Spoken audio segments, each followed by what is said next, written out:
noches a todos.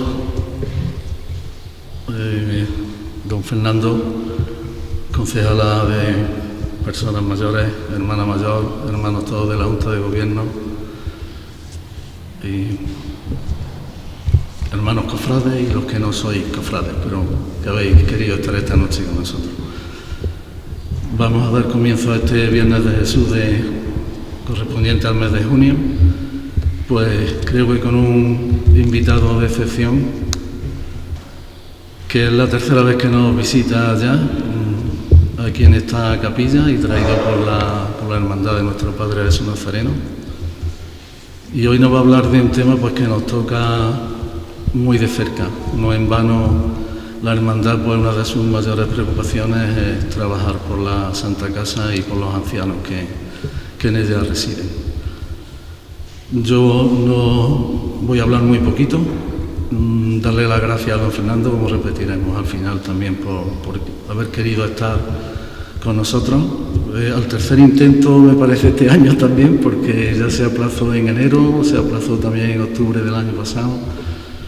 Como todos sabéis, no hace falta repetirlo mucho, esto de la pandemia nos tiene trastornados a todos y nos cambia los planes prácticamente de un día para otro.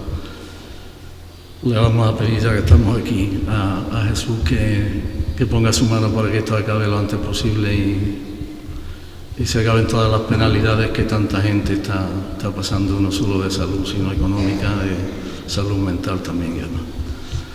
Pues vamos a empezar, primero antes de pasar a la presentación de don Fernando, que va a hacer Trini, vamos a hacer una pequeña oración, porque creo también que lo correcto, estando donde estamos, en la capilla de Jesús y ante su imagen.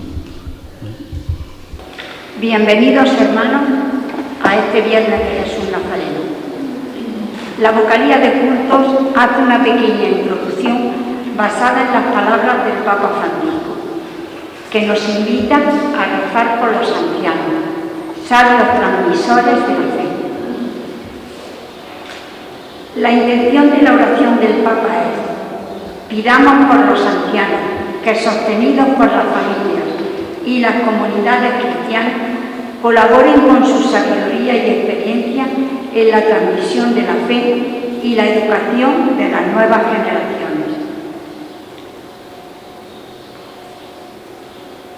El Papa Francisco continúa diciendo: a los mayores se les ha confiado transmitir la experiencia de vida, la historia de una familia, de una comunidad, de un pueblo. Sin ellos, la sociedad pierde la memoria, está perdida y no tiene raíces. Por ello, acerquémonos a nuestros mayores, a nuestros ancianos, y recibamos sabiduría de la vida, sin olvidarnos de la importancia de la oración. El Papa Francisco nos recuerda que la oración de los ancianos es un don y una riqueza para la Iglesia. Olivier Clement, creyente de tradición ortodoxa, dice: una civilización donde no se reza es una civilización donde la vejez no tiene sentido. Y eso es aterrador. Nosotros necesitamos, ante todo, ancianos que recen, porque la vejez se nos dio para esto. Hermanos, ante la bendita imagen de nuestro Padre Jesús Nazareno, encomendamos y pedimos por todos nuestros ancianos. Es para mí un honor presentar a Fernando Santos, ya que he tenido la suerte de conocerlo desde el plano profesional hasta llegar a una amistad personal. Y créanme, es de las personas que llenan tanto que gusta dar a conocer. No es la primera vez que Fernando responde de forma generosa a la llamada de nuestra hermandad. En el año 2007 nos visitaba para explicarnos el proceso a Jesús y en el 2013 impartía en nuestra capilla una charla sobre la figura de la Virgen María. Fernando tiene sus raíces bien arraigadas, por cierto, en la palentina ciudad de Carrión de los Condes, en pleno Camino de Santiago. De ahí que Fernando sea un peregrino que cada año vuelve a ese camino. Y en varias ocasiones me ha expresado que su ilusión al jubilarse es la de ser hospedero de los albergues del camino. Cada mes de agosto canta y toca para los peregrinos en la encomienda templaria de Santa María la Blanca de Villasilda. Tiene varias publicaciones sobre el camino y la última la presentó en marzo, con 10 ideas sobre el camino de Santiago. En 1989, Fernando viene a Córdoba como fiscal de la Audiencia Provincial. Desde entonces desarrolla su labor profesional. En el 90 fundó en la Fiscalía la primera sección de protección de personas con discapacidad. Dentro del ámbito civil, su primera vocación fue la salvaguarda de los derechos de las personas con discapacidad, enfermos mentales y seniles. Más allá de su actividad profesional diaria, ha tenido ocasión de exponer a través de publicaciones, conferencias, blog personal, distintos temas relacionados con el mundo de la discapacidad, tratando siempre de conciliar la información o explicación jurídica con la reivindicación de los derechos de las personas afectadas, manteniendo asimismo que la interpretación razonable y razonable de los preceptos legales permite solucionar armónicamente los problemas de carácter jurídico y los de carácter humano. En 1996 fundó el Foro Andaluz de Bienestar Mental, que en este año está celebrando su 25 aniversario. Este foro está compuesto por un equipo de trabajo que estudia e investiga materias de actualidad en el campo de la discapacidad y enfermedad mental, foro al cual me siento muy orgullosa de pertenecer. Ha comparecido en la Comisión de Justicia del Congreso de los Diputados para informar de leyes que quizás llamaban la duda. Asimismo, en el Parlamento de Andalucía, con motivo de la tramitación de la Ley de Derechos y la Atención a Personas con Discapacidad de Andalucía, sosteniendo la inclusión y la protección jurídica de los mismos. En 2017 fue nombrado fiscal delegado de la Especialidad Civil y de Protección a las Personas con Discapacidad de Andalucía. En el plano profesional, su actividad se ha desarrollado a nivel internacional, destacando su participación en Buenos Aires en el Instituto de Derechos Humanos de la Universidad de Argentina. Quedando muchas actividades atrás, no quiero dejar de mencionar su participación de Fernando en el documento de Sichel sobre la capacidad para tomar decisiones durante la evolución de la demencia, en el libro blanco sobre el envejecimiento activo en Andalucía y en la constitución de la Fundación Cordobesa de Tutela para dar respuesta y protección a aquellas personas en situación de especial vulnerabilidad. Son muchas las distinciones que avalan su recorrido profesional, destacando en el 98, distinguido por el Ministerio de Justicia con la Cruz de San Raimundo de Peñaflor de primera clase. En ese mismo año fue otorgado por la Junta de Andalucía el Premio a la Solidaridad.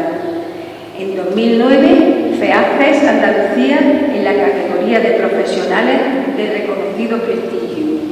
En 2011, la Asociación de Allegados de Personas con Enfermedad Mental de Córdoba, SAENER, le distinguió con el premio destinado a los profesionales de reconocido prestigio. En nuestra localidad ha sido distinguido con el título de honor del Centro de Atención a Personas con Discapacidad y PRODE. En 2017 recibió el Premio de Salud Mental de Castilla y León. En 2019, la Asociación Lola Castilla le distinguió con el premio que se otorga a las personas luchadoras. En febrero del 19, la Junta de Andalucía le otorgó uno de los premios que concede por el Día de Andalucía por su intervención en los procesos de desahucio que afectan a personas vulnerables por razón de discapacidad. Ha trabajado de manera muy constante por sacar a los enfermos mentales de las cárceles, proponiendo su atención a centros adecuados a su discapacidad. Fernando es una persona serena y arriesgada, constante e incansable. Su cercanía ha permitido hacer escuelas y equipos de trabajo con una misma línea de actuación. Enorme respeto hacia el sufrimiento, cualquiera que sea la causa, y con el objetivo de la búsqueda de alternativas. Por último, y pidiendo perdón por mi extensión, no puedo dejar de resaltar el apoyo que los centros sociosanitarios hemos recibido de Fernando en la situación vivida con la pandemia de la COVID-19. Animamos y apoyamos a Fernando para que continúe estudiando y rebuscando y profundizando en el devenir de la vida. Sus manos están muy llenas, pero parece que siempre entrega más. Pedimos a Jesús Nazareno que le siga guiando por tan buen camino y le agradecemos su presencia entre nosotros para escuchar sus reflexiones sobre el actual mundo de las personas mayores. Gracias, Fernando. Bien, buenas noches a todos. Apabullante presentación, Trini. No sabía que me habían dado tantos premios. Bueno, está bien. Yo lo que estoy es muy feliz de estar en presencia y en figura, estar aquí. Lo que decía San Juan de la Cruz, que la dolencia de amor solo se cura con la presencia y la figura. Estamos un poco hartos ya de eso del online, los webinars. Nos gusta vernos, nos gusta reencontrarnos. Agradecer por eso que contéis conmigo para estos viernes en esta preciosa capilla. Lo hago, bueno, pues por muchas razones, también por servir a esa amistad que tenemos con Rafael, con Trini. Has hablado del foro, yo te agradezco 26 años, aquí es nuestra delegada en el Valle de los Pedroches, 26 años, en fin, somos tozudos, ¿eh? Bueno, que para mí es una alegría estar aquí y hablar de un tema, decía Rafael, digo, pues hablamos de los mayores o de los menores. Bueno, pues vamos a hablar de los mayores, ¿no? Y son 5 puntos, como 5 paradas, ¿no? Las he titulado la primera, ¿de dónde venimos? El primer punto, cada uno es una ficha. ¿De dónde venimos? Segundo, la que nos ha caído encima. Tercero, consecuencias de todo esto. Cuarto, el derecho, respuesta, si tenemos alguna respuesta del derecho, algún alivio. El derecho es al final una farmacia. ¿Sí? Hay problemas de salud y problemas jurídicos y a veces pues tenemos antibióticos, antiinflamatorios o un váyate con Dios. Y finalmente una reflexión sobre la felicidad o la oportunidad de ser feliz también en la última etapa de la vida, ¿no? Esas son las cinco fichas, las 5 reflexiones que voy a hacer. ¿De dónde venimos? Pues si hacemos una mirada remota, así nos remontamos mucho, diremos que la vida es así, la vida es como es, un jardín imperfecto. Esta frase, esta determinación, esta de un jardín imperfecto, lo he recogido de un autor, Esteban Todorov, que es más bien un autor laico, de izquierdas, ¿no? Y que les dice, es que hay gente que se piensa que esto tenía que ser perfecto, que todo tenía que ir bien, y se enfadan cuando, pues no. A nosotros nos decían que esto es un valle de lágrimas, ¿no? Así que cuando llegaba la lágrima decía, pues ya debo estar en el valle, ¿no? Entonces, bueno, pues uno lo asumía, ¿no?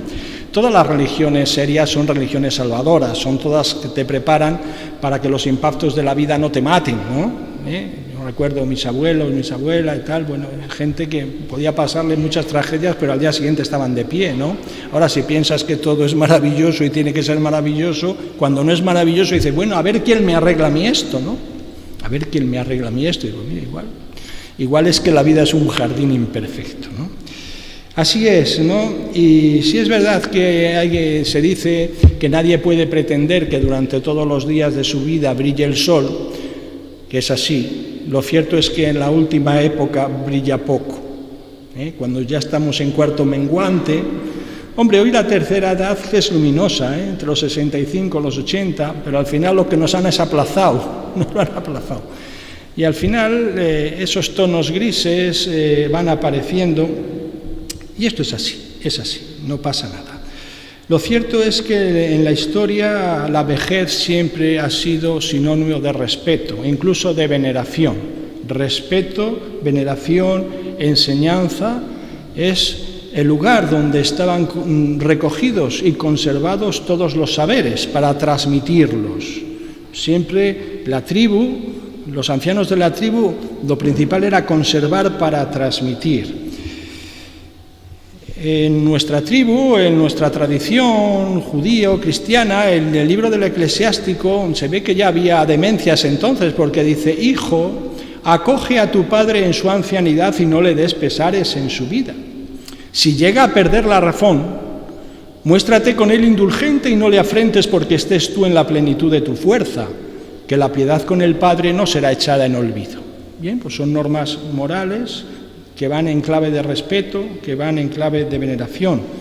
La experiencia de los senadores era la que valía para darles un lugar de privilegio. Y hay un texto bonito de leer, que es el de Senectute, sobre la ancianidad, un texto de Cicerón, donde contrapone lo que es la juventud y la ancianidad. Bueno, todo esto yo creo que lo sabemos muy bien. Lo que es un auténtico acontecimiento mundial es esto que estamos viviendo en las últimas décadas de desprecio a los mayores, a la sabiduría de los mayores, el desplazamiento. Esto no ha ocurrido nunca. Algo de eso vamos a hablar después, ¿no? Bien, la mirada próxima que yo invito a hacer es que nos acordemos de nuestros mayores, de nuestros abuelos. Nos acordamos. Y si queremos, contraponemos con nuestros nietos, el que lo tenga, ¿no? Entre nuestros abuelos y nuestros nietos hay casi 100 años, ¿no? Y yo pues solo conocía a los maternos, a mis abuelos maternos. Se llamaba Melchor, mi abuelo, y María, mi abuela. Y mi abuelo Melchor era hortelano y yo pasaba con él, sobre todo los veranos, los pasaba allí en la huerta con mis abuelos. Y había una cosa que me encantaba, que era cuando sembraba. Hacía los semilleros, pequeñitos, nada, cositas así de 1 metro cuadrado, ¿no? Y yo todo el día quería sembrar. Y decía: abuelo, sembramos hoy. Dice: hoy no, que no hay buena luna. No hay buena luna. Yo no entendía nada aquello. Después los bendecía y rezaba algo. Y un día estaba súper enfadado, si mi abuelo no se enfadaba nunca. Estaba súper enfadado. Y es que dice que el hombre había pisado la luna. Era el año 69, yo tenía 8 años. ¿Cómo que había pisado la luna? No lo podía permitir mi abuelo. No lo creas, me dijo, no lo creas. Porque para mi abuelo la luna no era la luna era la magia. Y la magia no se pisa. Se murió sin haber visto el mar, aunque lo tenía cerca. No me consta que lo pidiese nunca. Y pasó sus días hilvanando unos con otros, mientras fumaba aquellos famosos cigarros de cuarterón que él liaba con precisión de relojero. Esos son los recuerdos de mi abuelo. Mi abuela era cantarina, era graciosa, nos reunía a los nietos, nos enseñaba adivinanzas, los cuentos y canciones que yo sigo cantando. Esta es la mirada próxima. Pero eso se acabó. Unos tiempos trajeron otros y no sé si, bueno, en alguna parte mejores, en algunas partes peores. Para las personas mayores, desde luego, no han sido mejores, ¿no? Entonces voy a hablar ahora, dentro de este epígrafe, la que se nos ha venido encima o la que nos hemos caído, de un proceso que a través de una serie de revoluciones dio en llamarse posmodernidad. La modernidad era más o menos lo que ya sabíamos y la posmodernidad es como la ciclogénesis perfecta cuando se juntan 4 borrascas. La primera revolución es la demográfica. Alguien que naciese en el año 1899, es decir, al finales del siglo XIX, tenía una expectativa de vida de 50 años. Alguien que nazca ahora, o hace 1999, tiene una expectativa de 80 y pico. Es decir, en 100 años, esta especie que somos bichos al final, hemos mejorado la expectativa de vida 30 años. Esto no hay bicho no hay tribu que lo aguante, ni economía ni nada. Esto es imposible. Y todavía nos amenazan con vivir más, incluso nos amenazan con que no nos vamos a morir, por Dios. Yo siempre decía, menos mal que nos morimos, ¿no? Pues esto es una revolución demográfica que tiene unos efectos devastadores. Hay una revolución jurídica que está muy bien, que es derecho para todos. Yo he traído la Constitución, la he traído para otra cosa, pero bueno, los derechos están aquí. Los derechos fundamentales, y aquí no hay distinciones, para todos. Claro, tener derechos para todos es que esto hay que organizar a mucha gente. Pues claro, mis derechos tienen como límite el perjuicio inaceptable de tercero, pero como tengo muchos terceros, pues hay que estar todo el día con el metro. Esto es complicado. Esto muy fácil cuando hay uno que manda y 10 que obedecen y punto. Entonces eso es fácil. Ahora, cuando tenemos derechos todos, pues es una revolución jurídica que nos complica la vida. Dentro de este marco está una específica revolución, que es la revolución que se llama de las mujeres. Una revolución que afecta muchísimo a las partes vulnerables, porque la mujer tradicionalmente se ocupaba de los menores y de los mayores. Era uno de los roles tradicionales. Muy legítimamente dice, no, yo quiero salir de mi espacio privado, que era la casa, y en fin, si tengo alguna alegría son por los éxitos de los hijos o los éxitos del marido, todo eso, pero yo aquí, ¿no?, en la casa, dice, no, yo quiero participar en la vida política, social, cultural y económica igual que todos, y entonces, bien, salgo del ámbito privado y me voy al ámbito público, pero el tema es que no puedes estar en los dos sitios. Entonces, ¿qué pasa? ¿Qué pasa aquí en el ámbito? Si yo le abandono, ¿qué pasa? ¿Cómo seguimos atendiendo a los menores o a los mayores? Dice, bueno, lo primero, como no puedo tener menos padres, sí tendré menos hijos. Entonces la natalidad se desploma. Y los padres, pues vamos a ver qué hacemos con ellos. Empiezan las residencias a recibir, ¿no? Y los hijos los educan terceros, los educan personal, algunos iberoamericanos, en fin, todo esto es un fenómeno que, aunque dicho sea de paso, las estadísticas nos dicen la verdad. La principal damnificada ha sido la propia mujer, que ha doblado jornada. Es decir, aparte de los auxilios y todo, la contribución, aparte de las 8 horas de trabajo, se echan otras 8 horas en casa. La idea es que el varón participase, pero participa poco, No voy a hablar de mí, que entonces eso ya no digo nada, pero digo que participa poco, ¿no?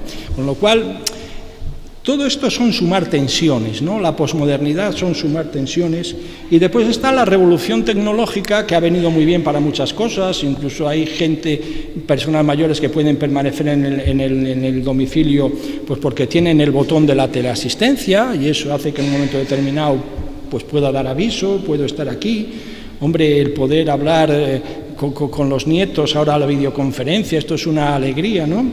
Y bueno, sí, médicamente si es cirugía te pueden poner una oreja en el pie y un dedo del pie en la oreja, pero ojo, no nos vengamos tan arriba, que yo trabajo en salud mental y ahí vamos fatal. No hay buenas noticias. ¿Y Alzheimer? Yo llevo 30 años comprobando cómo todos los meses estudian y no avanzamos nada, Ya me lo dicen mis amigos los neurólogos, desengáñate, desde don Santiago no hemos aprendido nada. Don Santiago Ramón y Cajal, Premio Nobel 1906. O sea que, ojito, no somos tan listos, se ve. Lo malo es que tenemos este problema y ahora todo lo fiamos a la técnica, pero no todo se llega a la técnica. Así que estas revoluciones provocan una cantidad de estrés, esto que llamamos la posmodernidad. Esto es como como una cazuela de agua que está en el fuego y que cada vez le vamos metiendo más temperatura. Mira, tenemos un problema de conflicto con la tierra. La tierra nos está diciendo, os voy a mandar a hacer puñetas, porque es que si no, en fin, si voy a seguir es sin vosotros, porque tenemos un conflicto con la tierra medioambiental tremendo. Tenemos un conflicto geopolítico que siempre ha existido, norte-sur, ricos-pobres. Ahora tenemos el eje geopolítico de influencia, donde Europa ya no pinta nada y está un poco en el medio de Estados Unidos y China y Rusia. Pero esto lo estamos viendo todos los días. Esto es una tensión tremenda, ¿no? Tenemos el conflicto padres-hijos, tenemos el conflicto del género, tenemos el conflicto del campo y la ciudad. Esto es... Bueno, y en esta atmósfera estamos todos, también los mayores, los cuidadores, los que cuidan, y navegamos, surfeamos aquí como podemos. Y ya cuando las cosas se ponen ya peor, vienen unos que dicen, pues ahora estamos entrando en el transhumanismo. ¿Y qué es el transhumanismo? Pues el transhumanismo es fiarlo todo a la tecnología, a la inteligencia artificial. En los robots, ¿cómo es eso de Alexa? Ponme la radio, no sé qué. Pero el problema de la atención y la soledad, el otro dice que había un robot ya que te acariciaba y te daba calorcillo ya. Te ponía la mano el robot y te sentías el calor. Muy bien. Todo científico, todo ciencia, todo a gastar luz, ¿no? Y digo yo, ¿por qué no nos vamos al humanismo, no? Volvemos, ¿por qué no paramos? ¿Por qué no paramos? ¿Por qué no? Imaginemos, yo siempre digo, nos están quitando tantos segundos al verde. En un semáforo en que necesitas 15 segundos para pasar, como te pongan 12 las pasas mal. Y como te pongan 10 ya no llegas y te pones... Y tú, si quieres volver loca a una ciudad, quítale segundos al verde. Pues nos están quitando segundos al verde y después, claro, nos están dando para que nos dopemos, ¿no? Pastillas y, en fin, cosas, a ver si llegamos a la otra. ¿Por qué no nos damos un poco más de segundos al verde, no? Lo cierto es que antes de ayer el Partido Popular presentaba una propuesta curiosa, ¿no? Modificar el Código Civil para que sea obligatorio que los hijos ya cuidan a los padres mayores. Y decía el presidente del Foro de la Familia, es triste que el cariño se pueda obligar o se obligue por ley. Usted pierda la esperanza, esto no se puede obligar por ley, no se puede obligar a querer por ley a nadie. Esto o vienes comido de casa y lo haces por otras cosas, o si no, esto no se puede imponer. Bueno, pues el transhumanismo, si seguimos por ahí, pues ya no sé, pues tendremos en casa, en fin, ya digo, el que no tiene un perro, pues tendrá un robot, ¿eh? Y el robot pues habla contigo y así, en fin, seguiremos. No me gusta. Tercera ficha, las consecuencias, porque hasta ahora lo que he hecho ha sido los contextos, la atmósfera. Las consecuencias he dicho que son demoledoras para todos. Siempre los que más sufren son las orillas. La natalidad ha bajado muchísimo. Después los niños no se los educa. Este ha sido uno de los dramas con los que estamos viviendo. Es que la principal misión de un Estado, digo porque lo dicen siempre los Estados, y de la política, que es educar a la gente, pues no se les ha educado. Yo no digo que sea como cuando yo era pequeño, que la vida era como una cinta transportadora.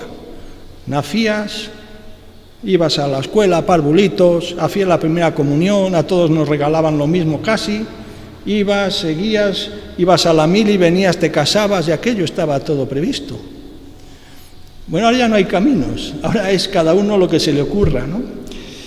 Y bueno, pues, no sé, yo creo que alguna cosita tendríamos que tener por ahí. Lo cierto es que los menores están sin educar, vive como quieras, haz lo que quieras, ojalá te vaya bien, que si te va mal no te preocupes, dice, no te preocupes, que ya está el sistema sanitario, asistencial y lo demás para arreglar tus problemas. Que no, que esto es un jardín imperfecto, que es que hay problemas. Lo veo, ¿no?, en el ejercicio. Ahora ya no trabajo el penal, pero decía, estoy refiriendo a muchas personas toxicómanas que habían cometido delitos, y dice, ahora no sé dónde me quieren llevar. Ahora no sé dónde me quieren llevar. Y dice, bueno, ¿y tú te has planteado? No, hombre, no. Podemos estar haciendo el triple salto mortal alrededor, pero tú no hagas nada, no vaya a ser. Pues todo esto es educación. Los menores, en fin, tenemos problemas con ellos, con los mayores, tenemos problemas de estrés en las zonas medias. Hoy el trabajo es una fuente de estrés. Los que no lo tienen porque quieren tenerlo, y los que lo tienen porque temen perderlo. Con lo cual...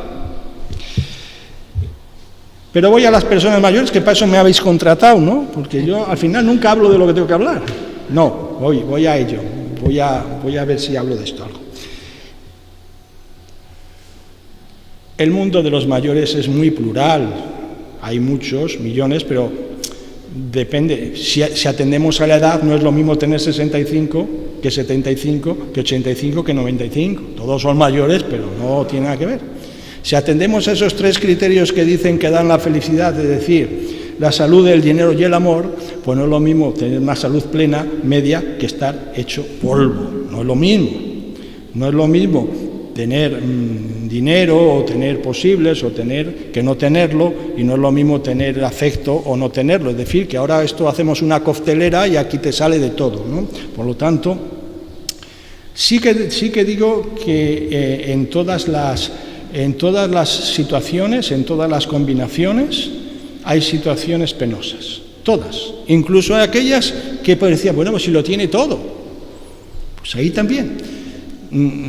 Podría hablar 3 días de esto, pero como no hay tiempo ni procede, se me ocurrió esta mañana, digo, voy a hablar de los malos tratos de guante blanco, hombre, no había, de guante blanco, así eso que parece que no. Bueno, pues dentro de estos he seleccionado cuatro zonas, ¿no?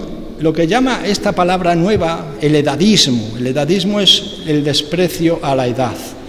Y eso es lo que ya había dicho antes. Aquí las manifestaciones del edadismo son muchas, pero a mí me duele especialmente el desperdicio del talento. Yo veo esos profesionales que han conseguido sobre su estudio y la experiencia, la maestría, y que de repente eso se vaya como que tira agua al mar. Pero bueno, toda esa sabiduría que puede ser para consejo, para orientación de los que vienen detrás, desperdiciada. Pero todo ese talento no nos podemos permitir.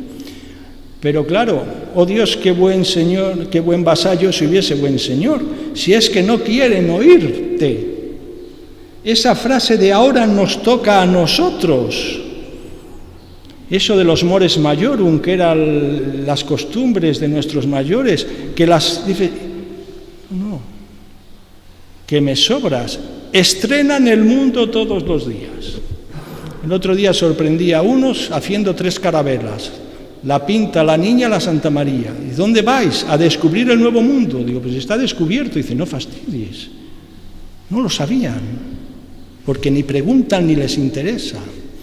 La cantidad de dinero que se derrocha en esto. Cuando hay gente que dice, ¡pum!, el problema, ¡pum!, pues esto es una parte del edadismo. Me duele mucho esto, me duele mucho porque, no sé, ya nos hacemos mayores, tenemos unas cosas que pretendemos dejar y dicen, no, quédatelas tú. Bueno. Otro de los malos tratos de guante blanco es la soledad no querida, ¿no? La soledad no querida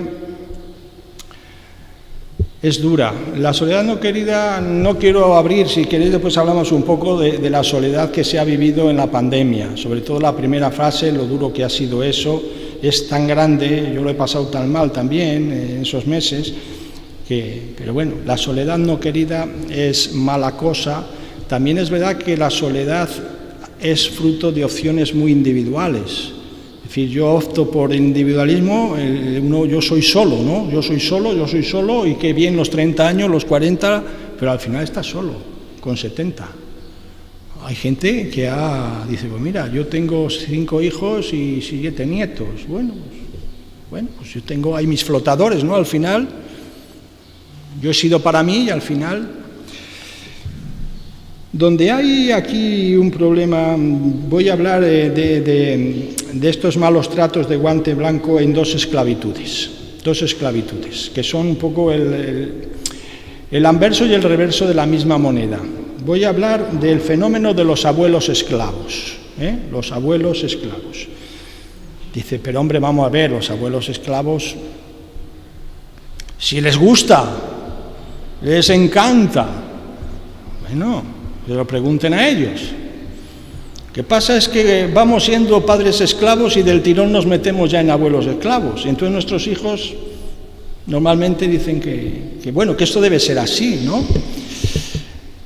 Hay un consenso de que lo que es la dedicación sana de los abuelos a los nietos es un 30%, más o menos un tercio. Eso es gratificante para todos.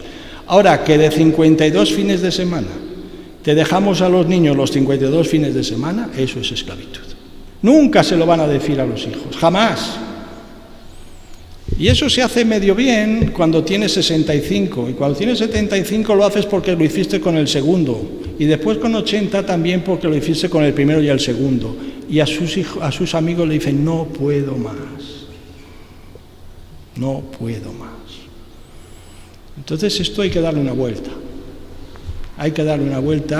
Yo he propuesto que si no era tiempo de hacer un pacto entre padres e hijos sobre el cuidado de los nietos, un pacto, decir, oye, ¿cómo vamos a hacer esto? Porque a mí también me gusta ir de vez en cuando a la playa, y me gusta también ir a la romería, y me gusta lo otro, y me gusta, hombre, y ya hemos dado bastantes pedales en la vida como para que ahora sigamos dándolo, ¿no? La equidad se supone que habrá que repartir las cargas y sobre todo ponerla al que más en mejores condiciones está de soportarlas, no al final también, vamos a seguir con las cargas. Pues esto para mí es un maltrato de guante blanco, no está en el Código Penal ni puede estarlo, pero sí, este es un mensaje sobre todo para los hijos, no es tanto para decir, hombre, pues hombre, yo creo que este fin de semana les vamos a dejar libre, ¿no? El reverso, porque nuevamente los abuelos esclavos son los que están bendecidos por la salud, por todo, están a disposición pero hay otro proceso inverso, que es cuando carecen de salud. Imaginemos las demencias. Yo, como voy a leer un ejemplo, ahora me viene, y 5 hijos, y la ética o los principios de los hijos son distintos.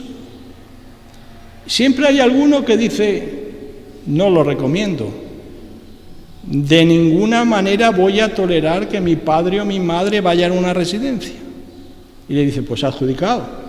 Le dicen nosotros 4, adjudicado.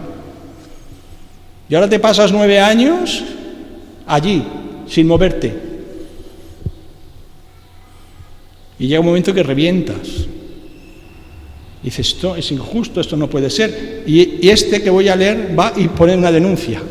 Denuncia a los otros 4 por abandono de familia. Es digna de leerse. Esto es cierto, esto no me lo he inventado yo, me lo encontré, como yo veo joyitas, las colecciono, ¿no? Era el 11 de mayo de 2013 cuando este hombre se ve que reventó y acudió a la comisaría y dice que es el tercer hijo de un total de 5, que su madre, viuda, se encuentra actualmente imposibilitada y permanentemente encamada por enfermedad desde el mes de agosto de 2011 en que sufrió un ictus cerebral que le paralizó la mitad izquierda de su cuerpo, aunque desde el año 2009 ya empeoró su salud pasando a ser dependiente. Es decir, que ya llevaba desde 2009 al 2013, ya llevaba 4 años. Que el dicente junto con su esposa Carmen desde ese año 2009 cuida a la anciana voluntariamente, requiriendo la ayuda remunerada de una cuidadora a partir del 2011. Se persona en estas dependencias para formular denuncia contra el resto de los hermanos, que desde aquella fecha se negaron a cuidarla, alegando cada uno de ellos lo siguiente. Y aquí un poco viene el retrato o el autorretrato que cada uno se hace. Dice, hija mayor, con domicilio en el mismo bloque que su madre, o sea, vive en el mismo bloque. Manifestó en un principio que ella cuidaría de su madre, pero con la condición de que heredaría la parte correspondiente a la vivienda de su madre. Ya aparece aquí los diablillos del interés económico. Dice, término que se acordó que así fuera, aunque posteriormente y después de discutir con su madre, decide ésta dejar el cuidado tirándole la llave de la vivienda, manifestando que no volvería más, aunque posteriormente Aldicente le comunica que había acordado con los demás hermanos llevarla a una residencia de ancianos y que la pagarían entre ella y el manifestante, ya que el resto de los hermanos alegaban no poder pagarla, aunque todos ellos percibían y perciben ingresos. O sea que esta era la más proclive, la más cercana. Decía, bueno, yo contigo pagaré una residencia. Esta es la mejor. Segundo hijo, otro hijo. Manifestó textualmente, yo ya tengo una, se ve una persona mayor, y ojalá se muera la vieja mañana. Esto la Guardia Civil lo resalta en área al 25, así una. Refiriéndose a su suegra, dice, esto era para la suegra, dice, el cual no ha vuelto hasta la fecha ni a visitar a su madre ni a interesarse de ninguna manera. Otro hijo. Manifestó que él no iba a hacerse cargo del cuidado de la anciana y que lo que había que hacer es llevarla a una residencia para mayores sin aceptar más soluciones. Tampoco ha vuelto a interesarse ni a visitar a su madre desde el momento. Y nos queda uno, que yo creo que es el peor. Dice que en un principio manifestó que compartiría junto con el declarante el cuidado de la anciana, aunque los demás no quisieran hacerlo. Aunque los demás te abandonen, yo no lo haré. Aunque llegado el momento en el que hacía necesarios estos cuidados, manifestaba que él no podía porque estaba trabajando, no podía estar. Que no vuelve a interesarse por el tema hasta que en el mes de enero de 2012 se persona en la casa con su mujer y su hijo, recriminándole al manifestante su actitud por la falta de cuidado hacia su madre, marchándose del domicilio seguidamente sin volver hasta la fecha. O sea, estos no vienen y si vienen es a reñir. Estos son los 4 hermanos de este pobre hombre. Dice que quiere hacer constar que la anciana percibe una pensión de 600 euros, que la manutención supera esta cantidad sin percibir nada de ningún otro hermano, además del esfuerzo que supone este tipo de obligación, que quiere denunciar a sus hermanos por abandono de familia. Bueno, pues esto es sociología, esto es una realidad. Este no es abuelo esclavo, es hijo, esposa y familia esclava. Y el último de los malos tratos de guante blanco del que quería referirme son a los abusos, expolios y fraudes patrimoniales, que se producen tanto a nivel externo como interno. Los externos, pues todos necesitamos bienes, servicios, telefonía, telecomunicaciones, servicios bancarios. Hoy en día yo me dedico también a la defensa de consumidores. Los consumidores estamos absolutamente indefensos, sobre todo a nivel de gran empresa. Para si te han quemado el traje en la tintorería o si no había agua caliente en el hotelito, eso sí, eso se arregla. Pero estamos viendo, ¿no?, todas las grandes cuestiones, la banca, las preferentes. Yo no salía de mi asombro viendo a la responsable de la comisaria de salud de la Unión Europea gritando en el Parlamento: AstraZeneca me ha engañado.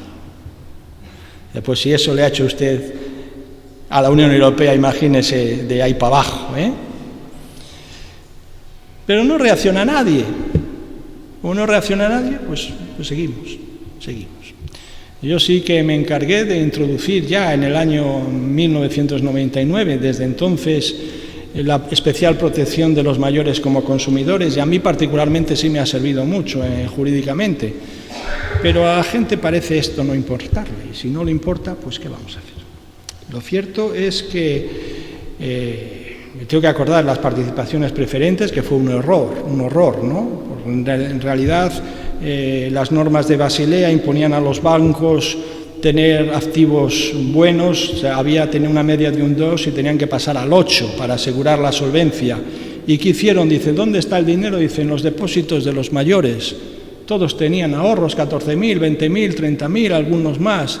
Dice, pues mira, hombre, les vamos a hacer accionistas, pero ellos no se van a enterar. Le vamos a poner el bello nombre de participación preferente, firme usted aquí, doña Rosa, y de repente todo ese activo pasa a ser pasivo para ellos.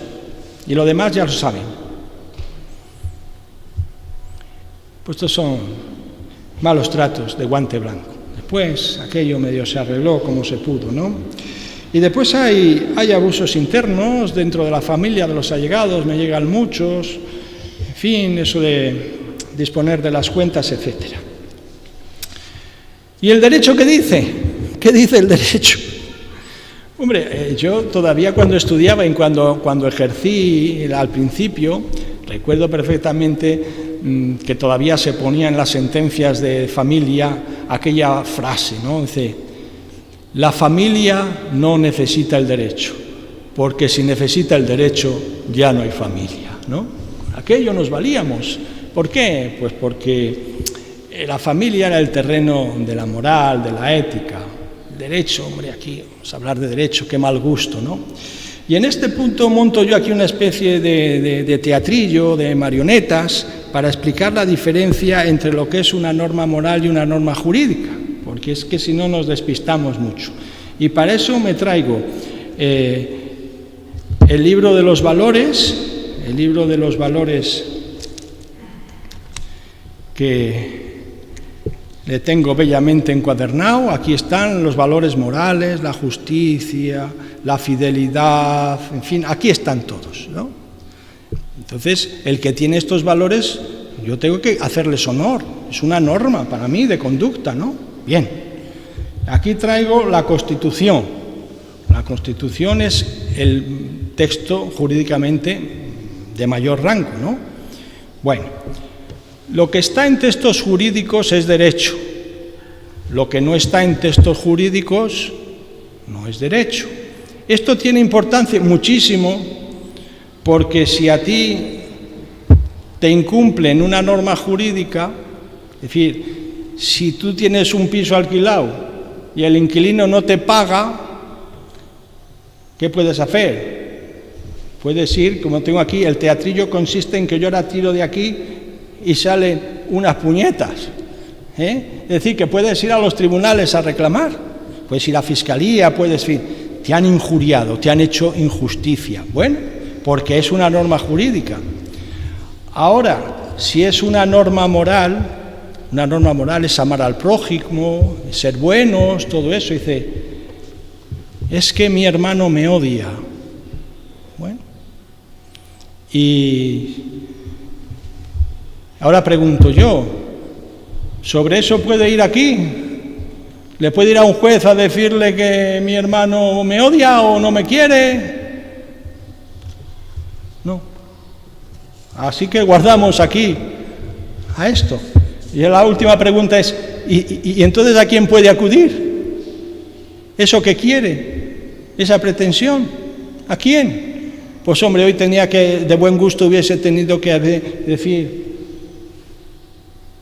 yo aquí en el teatrillo tengo a la Virgen de Lourdes. A esto es lo que hay que acudir, no a otro sitio. ¿Cuál es el problema? Que la gente se equivoca y mete esto aquí. Y entonces nos hacen trabajar a lo tonto. Es muy importante saber qué le pide. Entonces, la gente piensa que cuando uno tiene un disgusto o una afrenta, alguien tiene que tener la culpa y alguien me lo tiene que arreglar. Alguien me lo tiene que arreglar. Y así que la mitad de las cosas que tenemos en los juzgados no son nuestras. Rafael, que está aquí, que me está diciendo que eso es así. La mitad, yo nunca he pedido más medios para la Administración de Justicia. He dicho que nos quiten la mitad que no es nuestro. Que son desahogos, cosas. Aparte de que, en fin, lo del jardín imperfecto. Hay gente que yo le oigo decir allí, no hay justicia. Pues claro, ¿Pero qué crees que es, que la justicia es como el sol que sale todas las mañanas? La justicia hay que currársela mucho. Y aún así, es como una flor que se ve allí un día y marchó, ¿no? Hay que repensarlo esto. Hay que repensarlo porque si no, pues la gente se equivoca y al final, perdemos todos el tiempo. Bien, pues dicho esto, que yo creo que ya sabemos lo que es una norma moral y una norma jurídica y dónde nos tiene que llevar, en qué cesto tenemos que poner las velas, seguimos. Hay un fenómeno social que ocurre en torno al año 95, que es el susto, lo llamo yo el susto, ¿no? El susto. Estábamos bien, habíamos tenido el año 92, éramos los reyes del mambo, Exposición Universal, Olimpiadas, crecíamos, pues llegó la sequía, ya nos bajó un poco los humos, pero vino la crisis, una crisis que se nos ha olvidado, la del 93. Pero fue la primera vez que nos hablaron de los planes de pensiones. Iros a hacer un plan de pensiones, pero vamos a ver, no dice usted, Estado, que se iba a ocupar de mí en mi ancianidad, lo dice el artículo 50 de la Constitución, lo dice aquí, y del bienestar, y de la cultura, y de la vivienda, y todo lo que haga falta. Y dice, y empezaron a hablar de una cosa que todavía no sabemos muy bien lo que es, dice, como mucho los mínimos decentes, como mucho los mínimos decentes, ¿y eso qué es? ¿Cuánto es decente un mínimo decente? Poco. Y entonces dice, por si acaso vayan ustedes haciendo unos planes de pensiones, con lo cual dice, bueno, entonces, pues se me ha caído un mito. Aquellos que fueron ruinosos, todo aquello fue una ruina, pero bueno, digo la sensación. Y entonces, justo por entonces, a la pregunta esa de que hacíamos a los hijos, ¿vosotros nos vais a llevar a una residencia? Decían, por supuesto, por supuesto. O sea, la ruptura del pacto, eso de que el otro día decían en el Congreso de la Familia, el pacto ancestral era nosotros os cuidamos cuando sois pequeños y vosotros nos cuidáis cuando somos mayores. Eso se acabó. Con lo cual se nos cayó otro mito. Y es desde esta frustración, él dice, pues la última etapa de mi vida la voy a tener que gestionar yo. Eso de dejarme ahí en brazos de mis hijos, no. Hay que, cuando uno creía que el avión iba a aterrizar, tengo que los motores revertir y a volar.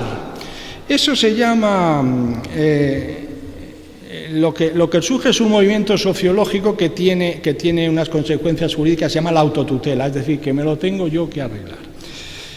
Bien, entonces las preocupaciones que nos hacemos, que ya nos hacemos con normalidad, yo ya voy a hacer 60 años, es, ¿qué pasa si yo llego a perder en el futuro la capacidad de decidir? Sabemos muchos, en fin, las demencias, ojalá, pero si te toca, hay una parte que puede que estés físicamente en este mundo, pero tengas abolida la facultad de decidir. ¿Quién va a decidir entonces por mí? Pues podemos dejar por escrito quién es la persona que queramos que decida por nosotros. Se llama apoderado. Y el instrumento, esto le tenemos en la farmacia y nos va divinamente, se llama poder preventivo. Esto cuesta 45 € y 5 minutos. Después de la penicilina no ha habido nada mejor que esto. Esto ha supuesto ya que todos los años cuando yo hago la estadística me baja un 8 o un 10% las demandas de incapacitación, porque el dolor de una demanda de incapacitación con resultado incierto, porque a veces el hermano que menos te lo esperas es el que toma una posición de ventaja y se acaba, todo esto se puede hacer y sería para mí obligatorio casi hacerlo. Yo tengo un compañero que dice, no debería pagarse ninguna pensión sin haber acreditado haber hecho un poder preventivo. Yo no sé si llego a tanto, pero desde luego 300 € de desgravación en la declaración de la renta, seguro, el año que lo hicieses, porque es que después nos arregla problemas de todo tipo, también los emocionales y familiares. Esto es buenísimo y debería extenderse, se hacen muchos. Si hay alguien, lo deberíamos hacer ya con 70 años, ¿no? Lo que ocurre es que ya en la evolución, yo lo he estudiado esto mucho, como queda perfecto es añadiéndole 2 documentos más. porque al fin y al cabo el poder es un instrumento de algo, es el poder de un mandato, de un acuerdo que existe entre dos personas que confían. Es decir, yo, como confío en mi amigo, o como confío en mi vecino, o como confío en un hijo, pues vamos a establecer la confianza y vamos a hacer un contrato de mandato o un documento de mandato donde yo expreso cómo quiero que sea mi vida cuando no tenga capacidad de decidir. Y ahí podemos ir por parcelas, en esto, en lo otro, las mandas, que no le falten flores a la Virgen de Luna en su día, que lo otro, ahí se puede dejar uno todo lo que quiera. Y eso queda en sobre cerrado y en la intimidad de los dos de confianza. Y el otro documento complementario es el testamento. Si quiero redondear, cuando ya desaparezca físicamente de este mundo, pues yo puedo hacer coherente el mandato y el testamento. Y lo otro es un instrumento. De verdad, esto es una cosa buena, ¿eh? Y debería... Hombre, acaba de aprobarse una ley, se publicó el día 3 de junio, donde se refuerza esto de los poderes preventivos. Hay otro tema que nos preocupa, que es el tema de la salud. ¿Qué pasa si yo enfermo? ¿Qué pasa si enfermo? Pues si pasa enfermo, ya de las pocas cosas que nos dejan elegir es el tema en el sistema de salud. Cuando llega la declaración de la renta, dice, pues mira, yo no la voy a hacer este año, porque no me viene bien, no, la tienes que hacer. Y llegas el semáforo y está en rojo y dice, no puedes pasar. Pues a mí es que pues no puedes pasar. Pero en el sistema sanitario sí. En la ley de autonomía del paciente hay un principio que al médico le puedes decir, previo informe, le puede decir no, ahora o no de este modo, ¿no? Bien, pues esto, para que nosotros nos autotutelemos, deberíamos hacer estos documentos de voluntades anticipadas. Estos están estereotipados, se hacen en las declaraciones de salud, te dan un cuestionario, pones unas X, lo metes en un lector, eso pasa a un ordenador, a una base de datos y al final hasta en la tarjeta sanitaria. Pero bueno, lo importante no es hacer esto, es dejar un interlocutor, dejar un apoderado para que sea el que hable con los médicos en caso de necesidad. Todo esto está regulado y también conviene hacerlo. Se puede meter también en el poder, en el otro que se hace ante notario. Lo que pasa es que entonces no pasa a la tarjeta y entonces, bueno, en fin, vale. Y lo de qué pasa con el dinero, ¿cómo la vamos a arreglar con el dinero? Porque eso de los mínimos decentes, vamos a ver, ¿cuánto es eso? Entonces hay una cantidad de instrumentos que llamamos de financiación de la dependencia, los planes, los seguros de todo, todo eso. Y después, estas son las tres patas que digo yo para asegurarte, pero te falta la cuarta, que es ¿y cómo me voy a defender yo de mis hijos? En este sentido, decir, bueno, es que todo esto lo tengo muy bien amañado, pero todo es externo. Pero como no arregle esto de con mis hijos a ver si me van a tener, pues va a estar. Y lo que sí quiero decir es un fenómeno también sociológico muy apreciable en los últimos años, que es lo que llamo yo el salto de lo biológico a lo biográfico. Antes la sangre era lo que primaba la sangre y por eso el registro civil lo que registra es la sangre y el parentesco. Pero hoy más que la sangre tiene fuerza los afectos, los amigos, los allegados. Eso no hay un registro de afectos, pero sí que tiene la misma fuerza. ¿Qué pasa? Que cuando vamos a analizar los documentos de autotutela, ya en un 60% no se deja a nadie de la familia, se deja a amigos. Realmente hoy la figura del amigo está mucho más en el apoyo que lo de los familiares. Hay modelos de autotutela colectiva, el ejemplo más nítido son los matrimonios amigos canadienses, que bueno, pues en el mundo anglosajón con los hijos es que no se cuenta, pero sí ellos cuentan. Tuvieron hace mucho tiempo una iniciativa incluso de ayudarse para la eutanasia. Hoy ha entrado en España la ley de la eutanasia y eso habrá que mirarlo con mucho cuidado también. Lo que digo es que esto es sociología, esto es lo que pasa, y el derecho aquí sí ha ido, aquí sí tenemos fármacos para hacer esto. Y termino con una reflexión sobre la felicidad y la oportunidad de ser feliz. La felicidad es una aspiración universal, no es un derecho. porque si fuese un derecho que estuviese aquí, el que no es feliz podría ir aquí, pero no, esto no, así no sale. Lo que sí creo que es un derecho es la oportunidad de ser feliz, que eso es otra cosa, ¿eh? Y además los gobiernos y eso, pues siempre deberían procurarlo, ¿no? Hay un estado que se hizo famoso, insignificante, que es Bután, porque allí no hablan de Producto Interior Bruto, sino de felicidad interior bruta, ¿eh? Entonces, claro, ya sabemos que la felicidad muchas veces no viene por lo material, viene por otras cosas, ¿no? La oportunidad de ser feliz sí creo que es un derecho fundamental. Yo como fiscal lo suelo preguntar ¿qué es lo que te haría feliz? Es para mí la primera pregunta siempre que tengo delante una persona vulnerable. Ahora mismo la ley nueva que es el apoyo el apoyo en la capacidad, en el ejercicio de la capacidad jurídica de las personas con discapacidad, tiene 4 palabras: autonomía, respeto de la voluntad, de las preferencias y de los deseos. Esto, hasta que se lo metamos en la cabeza de mucha gente, es una auténtica revolución. Esto no es una ley, esto es una revolución ética y va a ser difícil, pero esto es así. Ser feliz o tener una oportunidad de ser feliz a mi manera, es lo que dice, a mi manera, a tu manera.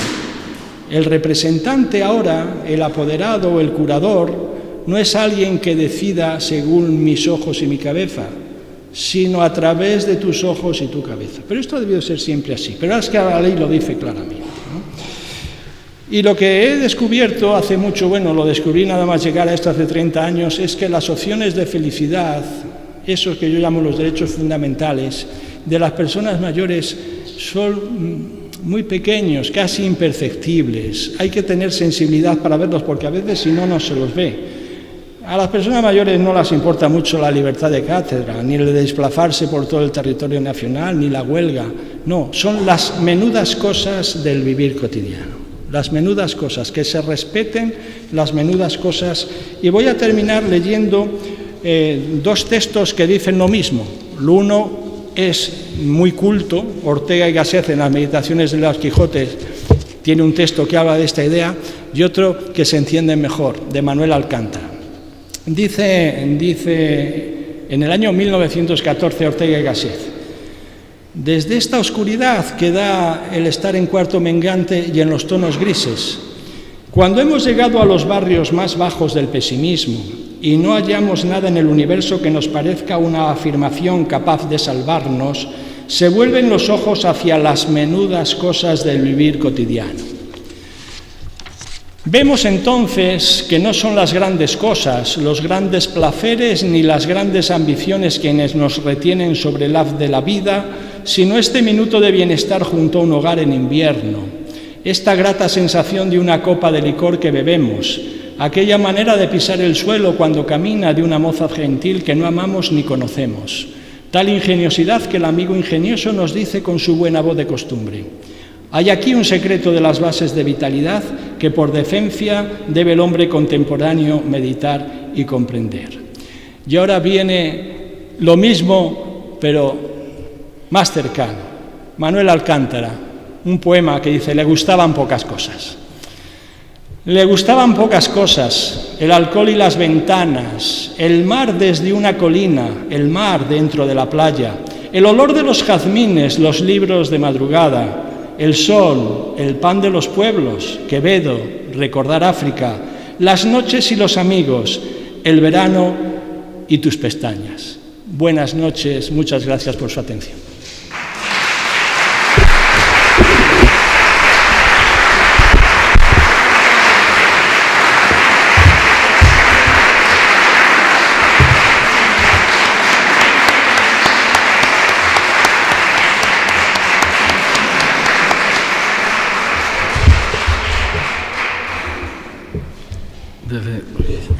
Desde luego que nos ha abierto muchos campos donde actuar en la medida de nuestras posibilidades como hermandad, como dije al principio, radicada en Jesús Nazareno, donde hay una residencia de mayores, pues Seguiremos con el compromiso desde 1605. Bueno, en 1605 se fundó la hermandad, la congregación vino más tarde, pero desde que vino la congregación, incluso antes, pues la hermandad ya se ocupó de las personas más vulnerables. Pues seguiremos con el compromiso que tenemos desde los inicios de nuestra historia, y en la medida de nuestras posibilidades, pues intentaremos ayudar en lo posible para darle esa oportunidad de ser felices a los ancianos que tenemos aquí en la casa en la última etapa de su vida. No sé si queréis hacer alguna pregunta, si don Fernando quiere responder. Pues si no, vamos a agradecerle muy sinceramente su presencia aquí una vez más. Y como ya ha venido varias veces, creo que le hemos regalado los libros, las publicaciones que tenemos, que le hemos echado algún regalo. En esta ocasión, pensando que le podíamos regalar, pues en la Junta de Gobierno decidimos regalarle lo mejor que tenemos, que es a Jesús Nazareno. Entonces le vamos a hacer entrega de esa imagen que tenemos ahí en el altar para que él la tenga siempre presente donde él quiera.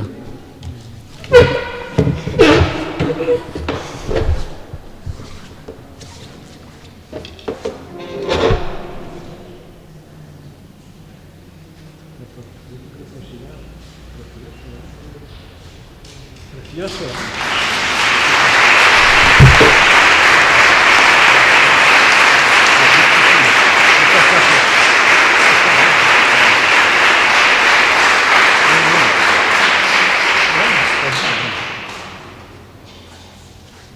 Una bolsita.